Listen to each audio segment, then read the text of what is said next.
Bolo de chocolate vai ser cobertura, bolo vulcão com cobertura de brigadeiro, de Nutella e ninho, tá? Então, da importância dos ingredientes e da separação deles, né? Bom, é novo isso pra mim. Eu vou fazendo aqui, não sei se vai ter perguntas, alguma coisa, eu sou meio cega, não consigo ficar enxergando o que escrevem, mas eu vou tentar, tá? Eu tô vendo que você é inteligente. Ah, que legal, gente. Bom, vamos lá. A parte importante é iniciar quebrando os ovos. Eu, antigamente, quebrava já tudo no bolo da batedeira. Mas, até a gente aprender que não pode, né? Por mais que a gente já sempre tenha escutado que não pode, é difícil, né? Hoje em dia fica mais fácil entender os ingredientes e o porquê de tudo. Eu vou escrever, depois eu passo a receita no final, tá? Mas, parte boa de bolos caseiros, como falam caseirinhos, é que quanto mais perto do horário de entregar um bolo, é melhor fazer, né? Pra ficar bem fresquinho, quentinho. E hoje o bolo vai ser muito especial para os nossos amigos do coração, que faz um ano e meio que a gente não vê praticamente, de não sentar, conversar. E eles são os padrinhos do Bruno. E eles têm 2 filhos lindos que amam bolo de chocolate. Então, tá aqui meus ovos, eu vou bater com o meu açúcar.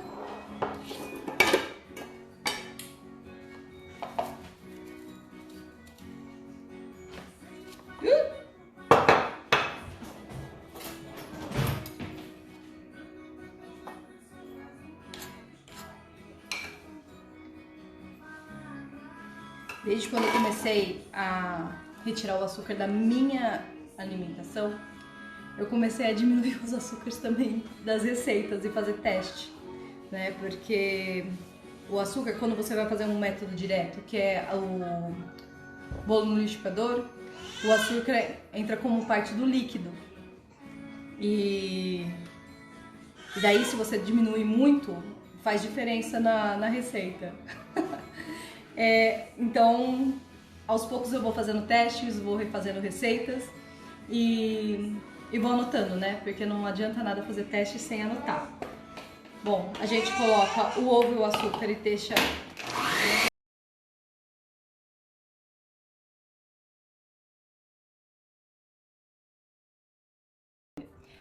meu marido ele não gosta de óleo no bolo. Eu lembro que quando a mãe dele era viva, ela fazia os bolos de cenoura, que normalmente vai uma quantidade de óleo, e ele sempre sentia, né? E ele falava, mãe, você pôs óleo no bolo? Ela falava, não, filho, não coloquei não.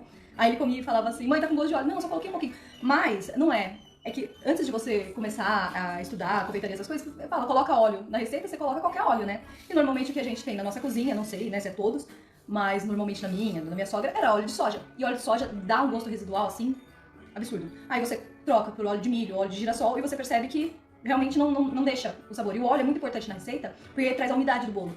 Então, toda vez que eu coloco óleo em algum bolo, né, tô fazendo a receita, eu lembro muito da minha sogra. Eu não sabia na época, se eu soubesse, teria falado, e ela poderia enganar o Thiago, porque hoje em dia ele não sabe que eu coloco óleo em todos os bolos que eu faço. Colocar uma quantidade de líquido em água, em leite, se você vai fazer saborização na massa, você pode colocar o suco, né? Eu vou fazer de chocolate, então no caso, como eu uso chocolate 50% quando é pra criança, porque normalmente pros nossos eu coloco chocolate 100%. Mas criança sempre gosta de um sabor mais chocolatado, né? Então, eu vou usar água com chocolate.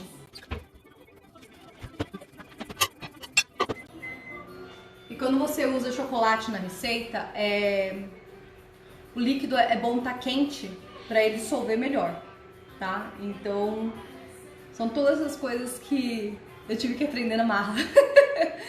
Porque eu não entendia como fazia os bolos, como funcionava, as massas. Eu achava que quanto mais batia a massa, mais fofinho o bolo ia ficar. Na minha cabeça sempre foi isso, né? E depois eu descobri que não. Quanto mais se bate, mais desenvolve o glúten e a chance de dar ruim é bem maior. Então, são coisas assim muito interessantes, né, que a gente vai aprendendo só quando a gente estuda. Tudo seria tão mais fácil, né, a gente nascer já sabendo das coisas, mas a gente vai aprendendo aos poucos. Bom, eu uso bastante o chocolate da Cicão. Eu gosto bastante tanto do 100% quanto do 50%. Já experimentei de outras marcas, o sabor não fica legal. Não fica com gosto de chocolate. Meu pai é a pessoa mais maravilhosa para experimentar meus bolos de chocolate. Ele é crítico, mas num nível que eu não consigo explicar. Ele experimenta a primeira vez que eu fiz o bolo, né? A gente vai fazendo, estudando e tal. E daí eu fiz um bolo, me sentindo, o bolo tava lindo, assim, meus bolos antigamente. antes de eu começar a estudar, eles ficavam maçudos, né? Ficavam encruados. E comecei a fazer curso, comecei a aplicar tudo que eu tava aprendendo. E eu tava me achando o máximo, né? Fazendo meus bolos, ficava lindo, bem pretinho e tal. E daí meu pai experimentou e falou assim, Mila, não tem gosto de chocolate. Eu falei, como não? Eu fiz com cacau 100%. E realmente, o cacau 100% não dá aquele gosto de chocolate que a gente tá acostumado, tipo, aquele bolo de vó de chocolate.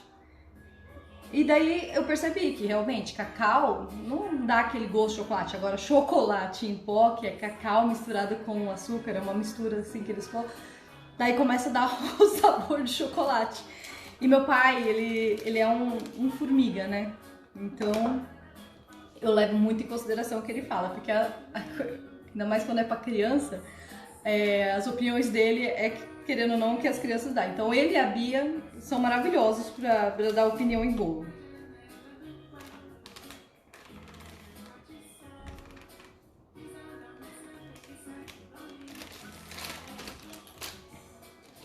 E antes eu fazia isso daqui, eu já colocava na massa. E não mistura muito bem. É bem legal, né, com o tempo, quando a gente vai entendendo e estudando e aplicando, a gente vê realmente a mudança, né? As diferenças de forno, isso daí também é bem interessante, porque eu achava que, ok, o forno pré-aquecia e tudo bem, usar os ingredientes tirando da geladeira da hora, assim, usar. E não, tem que usar ingredientes temperatura ambiente, porque é todo um conjunto para fazer uma massa bonita, né? A gente vai fazer em 2 etapas essa live, porque eu vou pôr para assar, e daí depois que assar eu venho para rechear e mostrar, desenformar. Eu tô usando as minhas paninhas lindas, que eu fiquei morrendo de medo no começo, quando eu comprei, para desenformar, porque, antigamente, metade ficava na forma, metade fora, e quando saía tudo, tava encruado. Eu era a dona das massas de caixinha, né? Adorava fazer bolo de caixinha. Daí meu pai falava, você que fez? Eu falava, fui eu dele. Não, mas você que fez tudo? Eu falei, não, mãe, pai. É bolo de caixinha, mas fui eu que fiz, não deixa de ser, né? Mas hoje em dia ele fala, foi você que fez? Eu falo, foi do começo ao fim, fui eu que fiz. E é bem legal isso, é bem mais gratificante, né? Bom, então, a gente limpa de novo. Peraí, a primeira vez que eu faço em live receita, a gente faz intercalado, tá? Líquido com seco. Normalmente falam pra peneirar a farinha, mas farinha nova, farinha não precisa ter essa neura, né? Farinha que tá muito tempo guardada, é sempre bom peneirar, tá? Mas aqui em casa o giro é muito grande.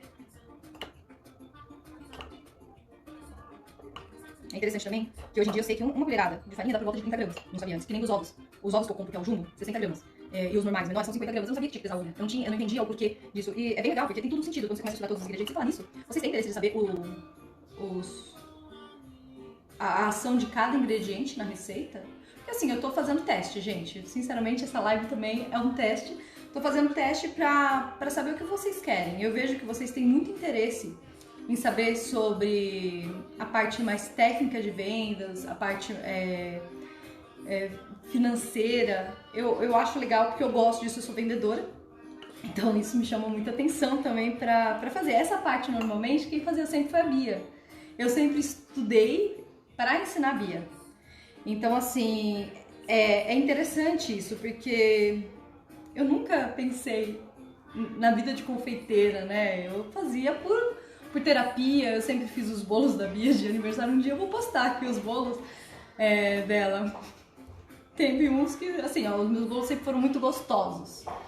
Mas, assim, eu não era muito boa, assim, nas aparências. Eu enganava bem. E querem ver? Peraí, traz aqui ele pra ver o nosso cotoquinho. Traz ele aqui. O papai tá com vergonha de aparecer. Fala, olha, eu sou o maior companheiro da mamãe na cozinha, né?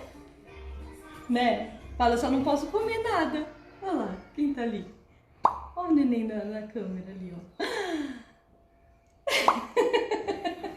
Fala, eu tô morrendo de sono. Fala, enquanto a mãe vai bater um bolo, eu vou nanar. Aí depois a gente vai entregar o bolo para nossos amiguinhos, né? Fala pro meu padrinho e pra minha madrinha. É. Vai lá, papai.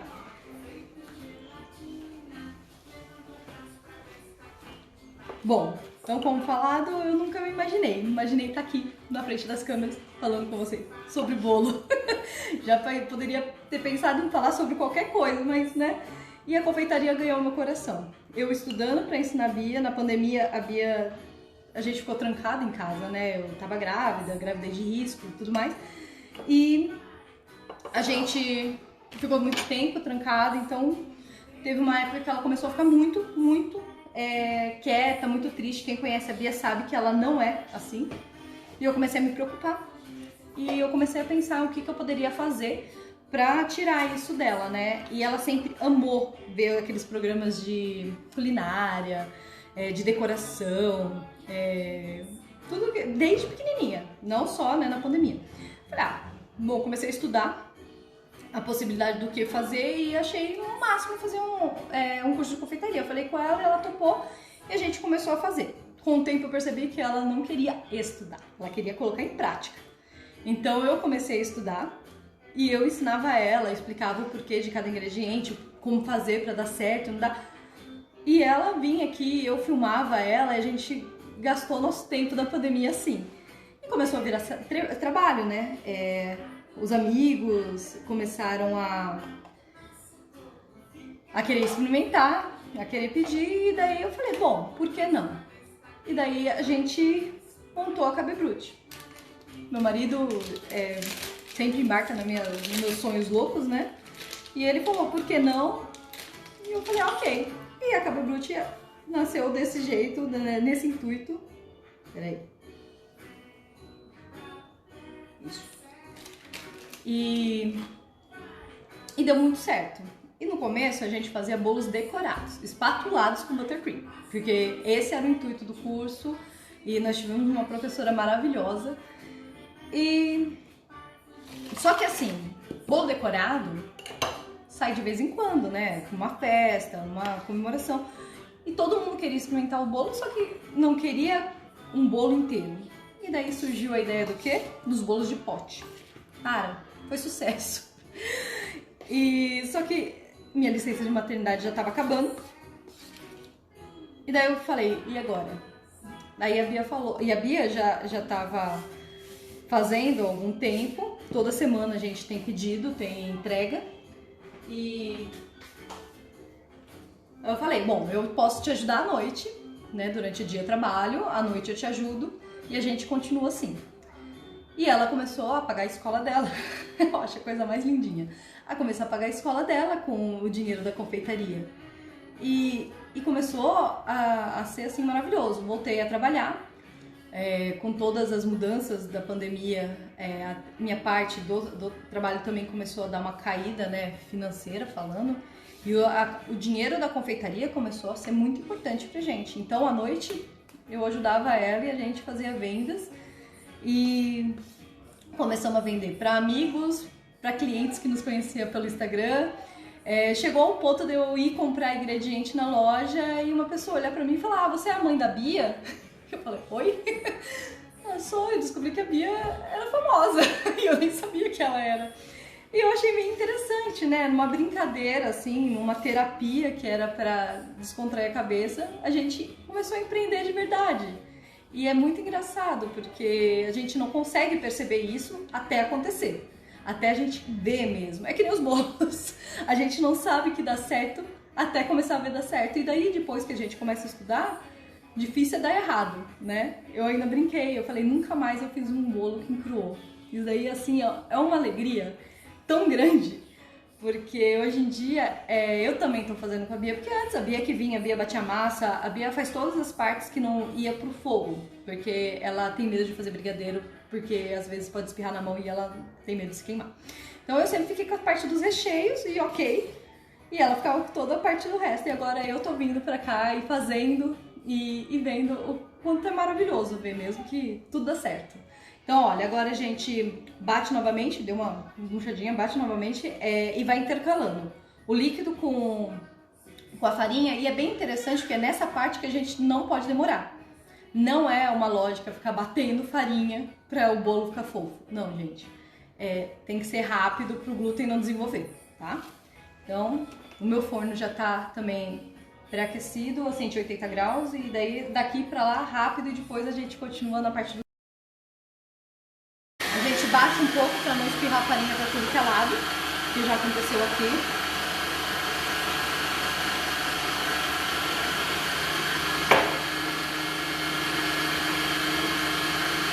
É engraçado que com o tempo a gente sabe até onde jogar na batedeira funcionando. No começo eu não sabia, voou farinha pra tudo que é lado, pegava no bol no globo, né? E a Bia achava o máximo, sempre. Hoje em dia eu falo, Bia, vamos lá gravar com a mãe? Não quero não. Depois que voltou às aulas mesmo presenciais, eu descobri que ela gosta de decorar. Quando o bolo já tá feito, ela gosta de bico de confeitar, ela gosta dessa parte.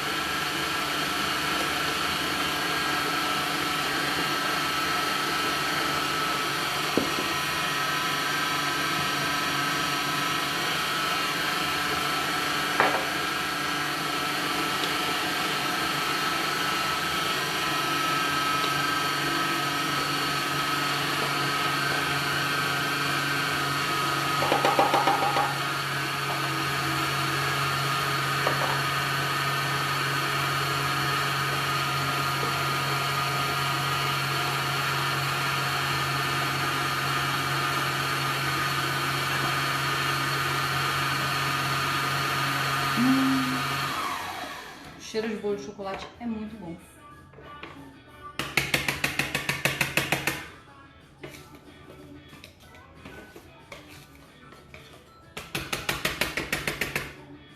Outra coisa que no curso a gente vai descobrindo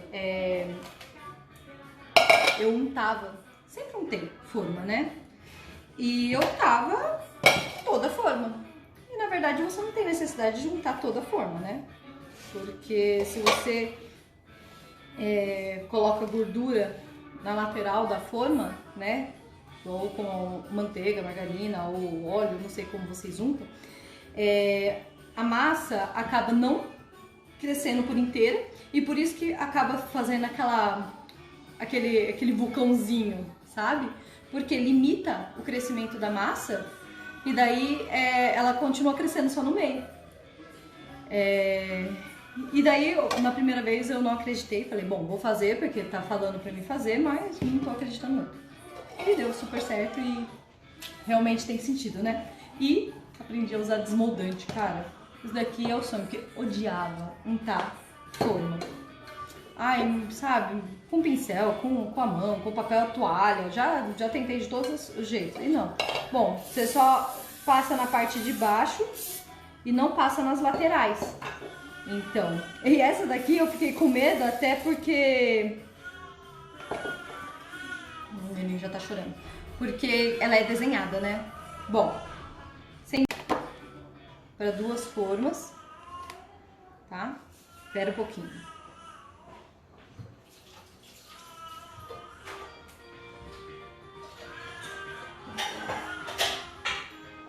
Eu tenho mania de sempre quando eu faço uma massa, eu faço um pequenininho, porque eu tenho que saber se a massa deu certo, né? Então eu sempre faço um pouco pra gente também. E depois vai vendo se precisa de mais, tá? Eu vou pôr no forno, vou fazer o neném dormir e depois eu volto quando tiver assado daqui uns 30, 40 minutos pra fazer o recheio.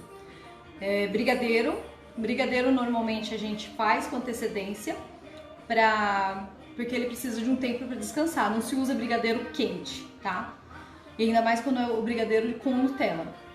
Então o brigadeiro já tá feito e a gente vai fazer o creme de ninho, tá? O creme parece uma mousse assim maravilhosa. E daí eu faço com vocês, que é super tranquilo, super rápido e a gente desenforma o bolo junto, tá bom? Então daqui a pouco eu volto e vou ver se eu consigo salvar essa live agora, porque da outra vez eu não consegui.